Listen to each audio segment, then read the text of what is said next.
I'm Jessica Hinds from Monkey Bar Gym, Madison, and we're going to be doing a power wheel challenge, as most of you know, and I hope you guys are excited about it. But I want to give you a couple of tips on some things to look for when you're doing it, because most of you are going to be going for distance, and we're going to try to kind of knock those things out so that you feel good when you're doing them. So Mikkel here is going to be showing you guys how to do a power wheel crawl, and she's going to be going through some typical things that will happen as you start going with distance. So she's going to go ahead and crawl, and she's looking pretty good, except there's a little bit of a collapse in the lower back. This is super common, and this also develops tight hips. Keep going.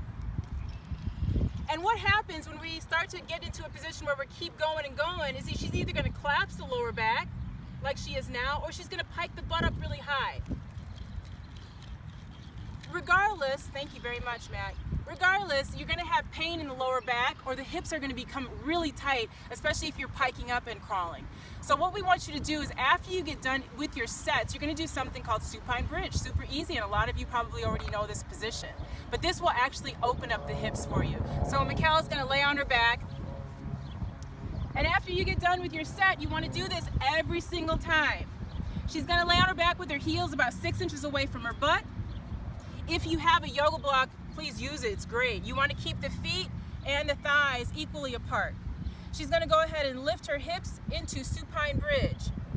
Now what she wants to do, and this is super important, guys, first of all, this position will actually help open her hips. So she's good in this position.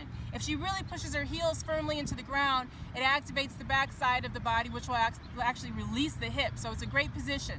But if you guys are doing this and you really want to be a stickler about it, I'm going to teach you something that's even better. You're going to be working the inner thigh right here next to the yoga block. You're going to be working that down and into the yoga block. And you're going to be thinking about the outer thigh working up. So this works down and this works up. This will open the sacrum and you won't have that back pain. So no matter what you do, a swoop back or piked up butt, this position is going to help relieve the back pain and help open up the hips. Good job, guys.